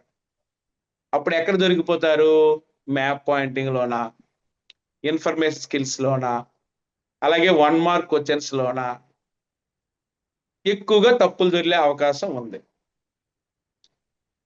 కాబట్టి మ్యాప్ పాయింటింగ్ ముఖ్యంగా 100కి 100 ఎవరైతే స్కోర్ చేస్తామని మీకు బలంగా నమ్ముతున్నారో వాళ్ళకి నేను ఇచ్చే సలహా, అలాగే నా వీడియోకి ఉంది మ్యాప్ పాయింటింగ్ ఎలా చెయ్యాలని చెప్పేసి, ఇది కంపల్సరిగా మీరు ఫాలో అవ్వాలి. చాలా తప్పులు చేసేది మ్యాప్ పాయింటింగ్ లో ఒకటి. పీక్స్ వచ్చేటప్పటికి ఎక్కువగా మనందరికీ తెలుసు ఎవరెస్ట్, కాంచనగంగా, K2, లేకపోతే కింద మన అనయముడి, ఇవన్నీ మనకు తెలుసు. కానీ అది ఎక్కడ ఉందో కరెక్ట్ గా రాయకుండా ఆ పేరు రాసేస్తాం. అనయముడి, అరోయకొండ, లేకపోతే కాంచనగంగా, K2 అని రాసేస్తాం. ఆ ప్లేస్ లో రాయకండి. రాస్తూనే కరెక్ట్ గా ఎక్కడ ఉందో చెప్పాను కదా, ట్రయాంగిల్ వేయాలి. ట్రయాంగిల్, రివర్స్ అయితే చిన్న గీత, అలాగే మౌంటైన్స్, హిల్స్ వచ్చేటప్పుడు పెద్ద కొండలాగే వేయండి, పర్వాలేదు. దాని మీద రాయాలి, దాని మీదైనా రాయండి. ఈ మాట నేను ఎందుకంటే ఆరావళి హిల్స్ ఒక క్వశ్చన్ వచ్చింది. ఆరావళి హిల్స్ ఆరావళి అని రాశారు. ఆరావళి హిల్స్ ఉన్న దగ్గర ఒక దగ్గర ఉన్నాయి, ఆ రాసింది ఒక దగ్గర. అంటే చూసి చూడనట్టు మార్కులు వేస్తే ఖచ్చితంగా ఆ మార్కులు వేసేయాలి. కానీ 100కు 100 వచ్చేటప్పుడు తీసివేయాల్సిన పరిస్థితి వచ్చినప్పుడు తీసేసాం మా కళ్ళ ముందే. 2 మార్కులు పోయినాయి. ఇవి కామన్ గా చేసే తప్పులు. తర్వాత వరల్డ్ మ్యాప్ వచ్చేటప్పటికి ముఖ్యమైనటువంటి countries, capitals America, Russia, Canada, అలాగే France, Germany, Italy, England, Japan, అలాగే ఇండియా చుట్టూన్నటువంటి బార్డర్ కంట్రీస్ క్యాపిటల్స్ అన్ని మనకు తెలిసి ఉండాలి. అలాగే యుఎన్ఓ హెడ్ క్వార్టర్ న్యూయార్క్ మనకు తెలిసి ఉండాలి. లండన్ తెలిసి ఉండాలి. ముఖ్యమైన మ్యాప్ పాయింట్ చెప్తాను వరల్డ్ మ్యాప్ వచ్చేటప్పటికి. అలాగే 7 ఓషియన్స్, సీస్ కూడా మనకు తెలిసి ఉండాలి. అలాగే equator, Tropic of cancer, Tropic of Capricorn కూడా మనకు తెలిసి ఉండాలి. అలాగే గ్రీనిచ్ రేఖాంశం 0 degrees లాంగిట్యూడ్ కూడా మనకు తెలిసి ఉండాలి. ఇవి తెలిస్తే చాలు, చాలా ఈజీ. ఇందులో మనకి ఇచ్చినటువంటి వరల్డ్ మ్యాప్ లో బ్రిటన్, చాలా మందికి వచ్చే క్వశ్చన్, డౌట్ ఏంటంటే బ్రిటను, ఇంగ్లాండు, యూకే ఇవి ఎలా? బ్రిటన్ అనే ఒకటే, ఇంగ్లాండ్ అనే ఒకటే, యూకే అనే ఒకటనే భావన చాలా మందికి ఉంది. ఇక్కడ చిన్న క్లారిఫికేషన్. బ్రిటన్ అంటే 3 దీవులు. 3 islands is called Britain. What are they? England, Scotland, Ireland. 3 దీవులు కలిపి దాన్ని బ్రిటన్ అని పిలుస్తారు. యునైటెడ్ కింగ్డమ్ అని పిలుస్తాం మనం. ఈ బ్రిటన్ లో భాగమైన ఒక దేశమే ఇంగ్లాండ్, దాని క్యాపిటలే లండన్. సో మీకు మ్యాప్ పాయింటింగ్ వచ్చేటప్పటికి అది ఏది రాసినా ఒకటే, అది చెప్తాను. Next Italy. యూరప్ లో ఇక్కడ 3 బిట్లు వస్తాయి ఇటలీలోనే. ఇటలీ దేశం ఎలా ఉంటుందంటే మన ఆంధ్రప్రదేశ్ స్టేట్ ఎలా ఉంటుందో దాన్ని రివర్స్ చేస్తే ఎలా ఉంటుందో సేమ్ ఇటలీ అలాగే ఉంటుంది. ఈజీ గుర్తుపెట్టుకుంటారు. ఇప్పుడు మరి క్యాపిటల్ ఆఫ్ ఇటలీ వచ్చేటప్పటికి రోమ్, చాలా ఇంపార్టెంట్. అది కూడా గుర్తించమంటాడు. ఎందుకంటే రోమ్ ఎందుకు స్పెషల్? ఇటలీ అనేది ఒక కంట్రీ, రోమ్ అనేది దాని క్యాపిటల్. క్యాపిటల్లో ఒక కంట్రీ ఉంది, Vatican city, head quarter of Christianity, క్రైస్తవ మత ప్రధాన కేంద్రం. పోప్ బెండిక్ట్ 16 మొన్న రీసెంట్ గా చనిపోయారు. అయితే ప్రపంచంలోనే ఉన్నటువంటి అతిపెద్ద మతం క్రైస్తవ మతము. ఆ మత కేంద్రం వాటికన్ సిటీలో ఉంది. వాటికన్ సిటీ అనేది రోమ్ నగరంలో ఉంది. రోమ్ నగరం అనేది ఇటలీలో ఉంది. అంటే మన మ్యాప్ పాయింటింగ్ 3 పాయింట్లు కూడా ఒకే దగ్గర చుక్క పెట్టవచ్చు మనం. చాలా ఈజీ, అదే నేను చెప్పడానికి. South Africa. ఆఫ్రికా ఖండం తెలిస్తే సౌత్ ఆఫ్రికా ఈజీ, ఎందుకంటే సౌత్ లో ఉంది కాబట్టి. అదొక్కటి గుర్తుపెట్టుకోండి. అలాగే సౌత్ ఆఫ్రికా అనేది క్రికెట్ టీం ఉంది కాబట్టి అది కూడా గుర్తుపెట్టుకోండి automatic. Red sea, red sea, Mediterranean sea. ఆఫ్రికాకి, ఆసియాకి ఆఫ్రికాకి యూరప్ కి మధ్యలో ఉన్నటువంటి 2 సముద్రాలు ఉన్నాయి. రెడ్ సీ, మెడిటరేనియన్ సీ రెండింటిని కలిపే కాలువ ఒకటి ఉంది, సూయజ్ కాలువ. ఆ కాలువ మీద నుంచే ఆఫ్రికా నుంచి ఆసియాకి, ఆసియా నుంచి ఆఫ్రికాకి రూట్ ఉంది. అసలు ఆ కాలువ మూసేయడం వల్లే 1453లో యూరోపియన్ మహమ్మద్ IV అనే టర్కీ సుల్తాన్ మూసివేయడం వల్ల యూరోపియన్ కంట్రీస్ అన్ని కూడా భారతదేశానికి సీ రూట్లు కనుక్కోవడానికి ప్రయత్నంలో భాగంగానే వాస్కో డి గామా ఇండియాకి వచ్చారమ్మా. అది ఇక్కడ ఇవన్నీ మనకు అవసరం లేదు. ఆ రెడ్ సీ దగ్గర ఎక్కడుంది రెడ్ సీ అనేటప్పటికి ఆఫ్రికా పైన మెడిటరేనియన్ సీ ఉంది, దానికి ఆసియాకి ఆఫ్రికాకి మధ్యలో రెడ్ సీ ఉంటుంది. ఇది మ్యాప్ పాయింట్ లో మ్యాప్ వేసి మరి చూపిస్తాం, ప్రాబ్లం లేదు. నెక్స్ట్ రెండో ఆప్షన్, ఇక్కడ చిన్న డౌట్ ఇంకోటి చాలా మంది నాకు అడిగారు, మళ్ళీ ఒకసారి నేను చెప్తున్నా. 33వ ప్రశ్నలో వరల్డ్ మ్యాప్ లో 8 పాయింట్లు ఇవ్వడం జరుగుతుంది. ఆప్షన్ ఏ 4 పాయింట్లు, ఆప్షన్ బి 4 పాయింట్లు. ఈ 4 అయినా రాయాలి, ఆ 4 అయినా రాయాలి. ఆప్షన్ ఏలో ఉన్న 4 పాయింట్లైనా రాయాలి, ఆప్షన్ బిలో ఉన్న 4 పాయింట్లైనా రాయాలి. అందులో 2, ఇందులో 2, అందులో 3, ఇందులో 1, ఇందులో 1, అందులో 3 రాస్తే మీకు మార్క్స్ ఇవ్వడం జరగదు. అయితే ఆప్షన్ ఏలో 4 పాయింట్లైనా రాయండి, లేదా ఆప్షన్ బిలో ఉన్నటువంటి పాయింట్లైనా రాయండి. అప్పుడు మాత్రమే మీకు 4 మార్కులు ఇవ్వడం జరుగుతుంది, మీరు రైట్ అయినటువంటి దానికి. At the same India map కూడా అదే వర్తిస్తుంది. ఇప్పుడు నేను చెప్పింది 33వ క్వశ్చన్లో వరల్డ్ మ్యాప్ కి సంబంధించి ఒక ఆప్షన్ లో ఉన్నటువంటి 4 పాయింట్లు. ఇప్పుడు రెండో ఆప్షన్కి వెళ్దాం. ఇందులో రష్యా అడిగాడు, ప్రపంచంలో అతిపెద్ద దేశం ఏది, which is the largest country in area in the world అనేటప్పటికీ రష్యా అని చెప్తాం. రష్యా అందరికీ తెలుస్తుంది, కానీ దాని క్యాపిటల్ మాస్కో ఎక్కడ ఉందో చాలా మంది గుర్తించరు. అది మనకు చాలా అవసరం. మాస్కో మనకి 10th క్లాస్లో టాపిక్ ఉంది కాబట్టి రష్యా తెలియాలి, at the same time Moscow కూడా తెలియాలి. Next Brazil. బ్రెజిల్ వచ్చేటప్పటికి సౌత్ అమెరికాలో, దానికి సౌత్ అమెరికా అనేటప్పటికి చాలా ఇంపార్టెంట్ పాయింట్స్ కొన్ని గుర్తొచ్చేయాలి మనకు తెలియకుండా. ప్రపంచంలోనే పొడవైన నది మనకి నైలు నది అయితే పెద్ద నది అమెజాన్ అక్కడే ఉంది. అలాగే ప్రపంచంలో ద హైయెస్ట్ హిమాలయాన్స్ అయితే లార్జెస్ట్ వచ్చేటప్పటికి ఆండీస్. అలాగే లాంగెస్ట్ కంట్రీ చిలీ. అలాగే ఏంజల్ వాటర్ ఫాల్స్ వెనిజులాలో ఉన్నాయి. ఇంకొకటి ఏంటంటే రెయిన్ ఫాలోస్ ద సన్, అంటే దాని అర్థం ఏంటో తెలుసా? సూర్యుని అనుసరించి వర్షం. సూర్యుడు ఎక్కడ ఉంటే అక్కడే వర్షం కురుస్తుంది, అది దాని స్పెషల్. ఏంటి? South America. ఇవన్నీ ఎక్కడ జరుగుతాయంటే బ్రెజిల్ దగ్గరలోనే ఎక్కువ, కాబట్టి బ్రెజిల్ అనేది ఈజీ గుర్తుండిపోద్ది. నెక్స్ట్ శ్రీలంక. అందరం గుర్తిస్తాం, పొరపాటు చెయ్యం. కానీ కొన్నిసార్లు సిలోన్ అని ఇస్తాడు. సిలోన్ అంటే ఏదో దేశం, ప్రపంచంలో ఇంకో దేశం ఎక్కడో ఉందనుకుంటాం. దీని శ్రీలంక పాత పేరే సిలోన్. 1948లో దీనికి కూడా మన ఇండియాకి స్వాతంత్రం వచ్చినట్టు వచ్చింది. దీని క్యాపిటల్ కొలంబో. ఒకసారి దీని మీద ఒక బిట్టు ఎంత ఇచ్చాడంటే, కాండి అనే నగరము ఏ దేశంలో ఉందని ఇచ్చాడు. అప్పుడు క్రికెట్ లో బాగా మాకు నోటెడ్ అవడం వల్ల కాండి టెస్ట్ అని టెస్ట్ మ్యాచ్లు అయినప్పుడు కాండి ఒక స్టేడియం ఉంది, దాన్ని బేస్ చేసుకుని నేను డిఎస్సిలో క్వశ్చన్కి ఆన్సర్ రాయగలను. అప్పుడు అర్థమైంది నాకు, ఈ రకంగా కూడా మా పిల్లలకు మేము చెప్పాలన్నమాట. శ్రీలంక అంటే బోల్డ్ హిస్టరీ ఉంది, అది మీకు లెసన్స్ లో వస్తే చెప్తాం. ఇవి next United states of America, USA. United states of America. ఇది అమెరికాకు సంబంధించి యుఎస్ఏ అని అడుగుతాడు, అమెరికా అని అడుగుతాడు, వాషింగ్టన్ DC క్యాపిటల్ అడుగుతాడు, న్యూయార్క్ అడుగుతాడు. ఇవి చాలా ఇంపార్టెంట్. ఇవి అంటే అమెరికాలోనే 3 ప్లేస్లు అడుగుతాడు.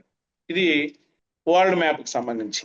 ఇండియా మ్యాప్కి సంబంధించి వచ్చేటప్పటికి థార్ డెజర్ట్ ఇచ్చాడు. థార్ డెజర్ట్ ఎక్కడ ఉంది? డెజర్ట్ అంటే టక్కన రాజస్థాన్ గుర్తొచ్చేయాల, ఒంటెలు గుర్తొచ్చేయాల, అంతేనా? ఖచ్చితంగా గుర్తొస్తాయి. థార్ డెజర్ట్ ఈజీ గుర్తుపెట్టచ్చు. కానీ ఇక్కడ కన్ఫ్యూజ్ అయ్యేది ఏంటో తెలుసా? థార్ డెజర్ట్ అక్కడే రాస్తారు, ఆరావళి హిల్స్ కూడా అక్కడే రాస్తారు. థార్ డిజర్ట్ పైకి రాయాలి, కింద ఆరావళి రాయాలి. ఇది చాలా తప్పుగా ఖచ్చితంగా పిల్లలు చేస్తున్నారు ఈ విషయము. నేను మరొకసారి చెప్తున్నాను. అలాగే మహారివర్ అనేటప్పటికీ హీరాకుడ్ ప్రాజెక్ట్ గుర్తు తెచ్చుకోవాలా, సంబల్పూర్ గుర్తు తెచ్చుకోవాలా, ఒరిస్సా గుర్తు తెచ్చుకోవాలా. అంటే ఒరిస్సాలో ద main river of Orissa bay of బెంగాల్లో కలుస్తుంది మహారివర్. Next Andaman and Nicobar islands. Arabia సముద్రంలో లక్షద్వీపులు ఉంటే బంగాళాఖాతంలో ఏ దీవులు ఉన్నాయని క్వశ్చన్ అడుగుతాడు. ఈ క్వశ్చన్ ఇలా కూడా వస్తుంది. సో అండమాన్ నికోబార్ దీవులు మనకి కామన్. అండమాన్ వేరు, నికోబార్ వేరు. ఉత్తరాన ఉన్నవన్నీ అండమాను, కింద ఉన్నవన్నీ నికోబారు. అందులోనే గ్రేట్ నికోబార్ ఉంది, చివరిగా దాని ఇందిరా పిగ్మోలియన్ పాయింట్ అని ఉంటుంది, అది చివర. దీని క్యాపిటల్ పోర్ట్ బ్లేయర్. మనకు ఉన్నటువంటి వాడరేవుల్లో ప్రధాన వాడరేవులో 12 ఉంటే అందులో 12వ ఇదే రీసెంట్ గా గుర్తించడం జరిగింది. ఇక్కడ జైలు కూడా ఉంది. అండమాన్ జైలు అంటే కొంత ఫేమస్ కదా. అలాగే ఇక్కడ 2 వాల్కనస్ ఉన్నాయి, అగ్నిపర్వతాలు, బారెన్, నార్కొండం. అండమాన్ నికోబార్ దీవుల పైన రాసి ఉంటది. అంటే మనం చదివేటప్పుడు అండమాన్ అంటే అండమాన్ ఒకటే చదువుకొని వచ్చేయడం లేదు. ఓకేనా. ఇది next south central railway head quarter ఎక్కడ ఉంది? సౌత్ సెంట్రల్ అంటే ఏమిటి? దక్షిణ మధ్య, అంతేనా? దక్షిణ మధ్య రైల్వే సికింద్రాబాద్. అంటే ఇది 7వ యూనిట్ జాగ్రఫీ నుంచి వస్తుంది. ఇది రీసెంట్ గా ఈ సంవత్సరమే మీకు ఇంట్రడ్యూస్ చేశారు కాబట్టి కష్టంగా ఉంటుంది. కాబట్టి ఇవి ఖచ్చితంగా మనం ఫాలో అవుతాం, మాట్లాడతాం. నెక్స్ట్ 2వ ఆప్షన్ వచ్చేటప్పటికి, అంటే ఇండియా మ్యాప్ పాయింటింగ్ వచ్చినప్పటికి 8 పాయింట్లు వస్తారు. అందులో 4 పాయింట్లు ఒక ఆప్షన్, ఇంకో 4 పాయింట్లు ఇంకో ఆప్షన్. ఆ ఇంకో 4లో కేరళ ఉంది, తిరువనంతపురం క్యాపిటల్, మల్బార్ తీర ప్రాంతము, the highest literacy rate state. అలాగే వాస్కోడిగామా ఫస్ట్ కేరళని టచ్ చేశాడు. అన్నిటికంటే మించి మనకి అయ్యప్ప స్వామి దేవాలయము, అనంత పద్మనాభ స్వామిని దేవాలయము, ఇవన్నీ ఉన్నటువంటి కేరళ ఈజీ గుర్తుండిపోతుంది మనకి. ఇవన్నీ చెప్తే ఖచ్చితంగా గుర్తుంటుంది. నెక్స్ట్ గోవా. గోవా అంటే బీచ్ అని మనందరికీ తెలుసు. సముద్ర తీరం, సీ కోస్ట్ లైన్ వచ్చేటప్పటికి తక్కువ ఉన్నది ఇదే, 36 kilometres only. Next New Delhi, the capital of India, ఇది అందరికి గుర్తిస్తాం. నెక్స్ట్ అమరావతి. అమరావతి అంటే క్యాపిటల్ ఆఫ్ ఆంధ్రప్రదేశ్. ఈ మ్యాప్ పాయింటింగ్, ఇది మ్యాప్ కు సంబంధించినటువంటి కేవలం ఇది మీ పేపర్ ఎక్స్ప్లెనేషన్ మాత్రమే. చాలా మంది పేపర్ కూడా చదవరు, ఇప్పుడు చదువుతారు. చదివి నాకు ఎన్ని కాల్స్ వస్తాయో చూస్తాను, చెప్తాను. అయితే ఇవన్నీ ఒక ఎత్తు. కానీ పేపర్ ప్రెజెంటేషన్ చాలా మంది పొరపాటు చేస్తున్నారు. చూసినటువంటి పొరపాట్లు ఇప్పుడు నేను చెప్తున్నా. మీరు క్వశ్చన్ పేపర్ రాసేటప్పుడు మీ నా బుక్ ఉంది, ఆ బుక్ చూసి మీకు ఒకసారి చెప్తాను. ఇప్పుడు ఇది మనకు పేజీ. ఈ పేజీలో మీరు ఏం చేస్తారంటే ఫస్ట్ మీకు ఆన్సర్ షీట్ ఇస్తారమ్మా. ఆన్సర్ షీట్ ఇచ్చేటప్పుడు ఒక స్కేల్ తీసుకొని ఆ స్కేల్ మార్జిన్ గీయండి కంపల్సరిగా. గీసిన తర్వాత మార్జిన్ స్కేలే ఎందుకు అడిగానో తెలుసా? అక్కడ క్వశ్చన్ నెంబర్ తప్ప ఇంకేమీ రాయకూడదు. చాలా మంది క్వశ్చన్ నెంబర్ తో పాటు ఆ క్వశ్చన్ కి ఆన్సర్స్ కూడా పాయింట్స్ వస్తాయి కదా, ఆ పాయింట్స్ కూడా ఆ మార్జిన్ లోనే రాసేస్తున్నారు. అలా రాయకూడదు. తరువాత క్వశ్చన్ నెంబరు పెర్ఫెక్ట్ గా వేయాల. పెర్ఫెక్ట్ గా అంటే ఏంటి? ఇష్టం వచ్చినట్టు చూడండి, నెంబర్లు చాలా బద్ధకంతో రాసే నెంబర్లు ఎలా ఉంటాయి మనకు తెలుసు. 2, 8 ఒకేలాగా ఉంటాయి, 9, 6 ఒకేలాగా ఉంటాయి, 7 కూడాను 7, 1 ఒకేలాగా రాసేస్తారు. అలా రాయకండి దయచేసి. ఆన్సర్ 8 మార్క్స్ వచ్చిన 8 మార్క్స్ 8 పాయింట్లు కాదు 20 పాయింట్లు రాసినా క్వశ్చన్ నెంబర్ కరెక్ట్ లేకపోతే ఆ క్వశ్చన్ మనకి వ్యాలిడ్ కాదు, పాయింట్స్ మార్క్స్ వేయడం జరగదు. మొన్న మేము ఇవాల్యుయేషన్కి వెళ్ళినప్పుడు అలాంటి డౌటే వస్తే ఆ క్వశ్చన్ క్యాన్సిల్ చేయడం జరిగింది. అద్భుతంగా రాశాడు ఆన్సర్, 8 మార్క్స్ క్వశ్చన్ నెంబర్ తప్పెట్టాడు, 8 మార్క్స్ తీసాం. మరి ఏంటి ఆప్షన్? కొంతమంది దిద్దేస్తారు కంప్లీట్ ఇలాగా ఆ క్వశ్చన్కి అర్థం కాకుండా. అలా చేయకండి. ఒకవేళ దిద్దీసిన పొరపాటున రాంగ్ వేసిన దాని కింద రాయండి మళ్ళీ నీట్గా. ఇది ఒకటో స్టెప్. ఇదే పేపర్ మీద మీరు ఆన్సర్ ప్రెజెంటేషన్ చేసేటప్పుడు ఇలాగ ఇది క్వశ్చన్ నెంబరు, ఆన్సర్ క్వశ్చన్ మళ్ళీ ఎక్కించే అవసరం లేదు పబ్లిక్ లో. కానీ ఒక ఆన్సరు 4 లైన్లో 5 లైన్లో రాస్తారు కదా, రాసిన తర్వాత ఆ కింద 2 లైన్లు గీసేయండి. అంటే దాని అర్థం ఏంటి? ఆ క్వశ్చన్ ఆ బార్డర్ లో ఉందని అర్థము.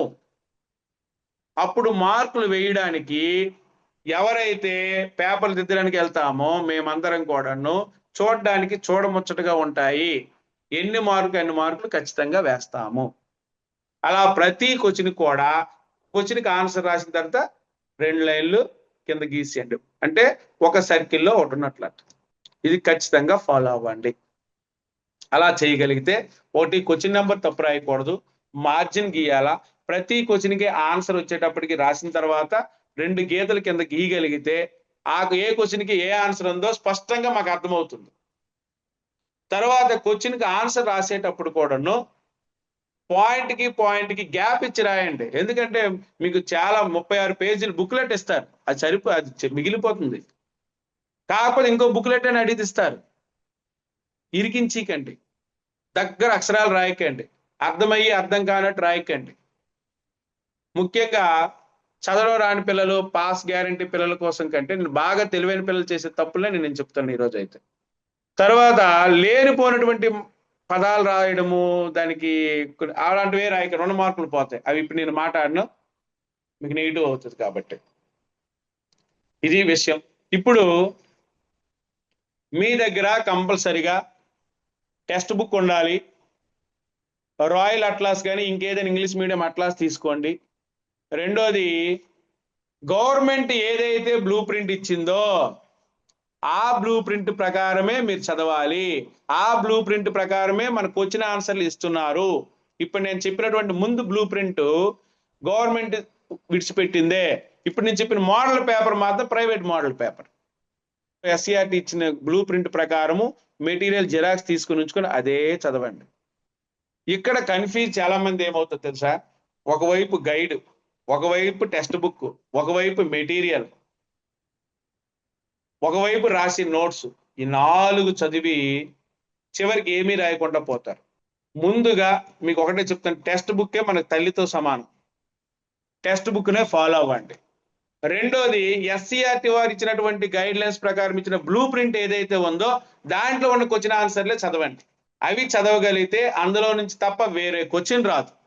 అది 1 మార్క్ క్వశ్చన్ కానీ, 2 మార్క్ క్వశ్చన్ కానీ, 4 మార్క్ క్వశ్చన్ కానీ, 8 మార్క్ క్వశ్చన్ ఏదైనా కానీ, మ్యాప్ పాయింటింగ్ కానీ. కాబట్టి ఖచ్చితంగా బ్లూ ప్రింట్ జిరాక్స్ తీసుకొని మీ దగ్గర ఉంచుకోండి. అలా ఉంచుకుంటే చాలు, 100కి 100 స్కోర్ చేయడం ఈజీ. టెక్స్ట్ బుక్ చదివితే సబ్జెక్ట్ వస్తుంది, నాలెడ్జ్, అండర్స్టాండింగ్ వస్తుంది. కానీ స్కోర్ చేయాలైతే మాత్రం as per blue print SCERT వారు ఎవరైతే మనకు బుక్స్ ఇస్తున్నారో, మెటీరియల్ ఇస్తున్నారో దాన్ని బేస్ చేసుకొని చదవండి. అది సంగతి.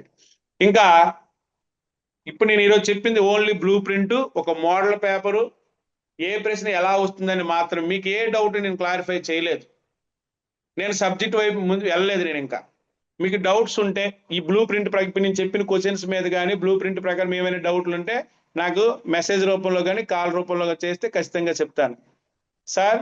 థ్యాంక్ యూ మాస్టర్ రాజేశ్వరరావు గారు. మీ ఫోన్ నెంబర్ చాట్ బాక్స్ లో అందరికి షేర్ చేశాను. బ్లూ ప్రింట్ మోడల్ పేపర్ అత్యద్భుతంగా సరళమైన భాషలో పాజ్ ఇస్తూ చక్కగా మెటాలిక్ వాయిస్ భగవంతుడు ఇచ్చిన వరం. అలాగే ప్రాక్టీస్ మేక్స్ పర్సన్ విన్నర్స్, చాలా మంచి స్టేట్మెంటు.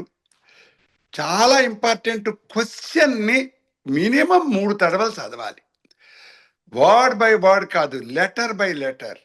ఆ క్వశ్చన్కి ఆన్సర్ రాయాలి కానీ నీకు వచ్చిన ఆన్సర్ కాదు. అది చాలా, అంటే క్వశ్చన్ని అర్థం చేసుకుంటే సగం ఆన్సర్ అయిపోయినట్టే. That is very important. బట్టి పట్టడం అనేది ఈ రోజున ఉన్న బ్లూ ప్రింట్కి పనికి రాదు. ఏవో క్వశ్చన్స్ కొన్ని చదువుకుని గబగబా రాసే పద్ధతి వాళ్ళకి కనపట్టల్లా.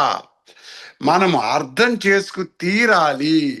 లెసన్ చివర ఉన్నటువంటి గ్రాఫ్లు, చార్ట్లు, పిక్చర్స్ చాలా ముఖ్యం. రాసడం అంటే వ్యాసాలు రాయటం కాదు,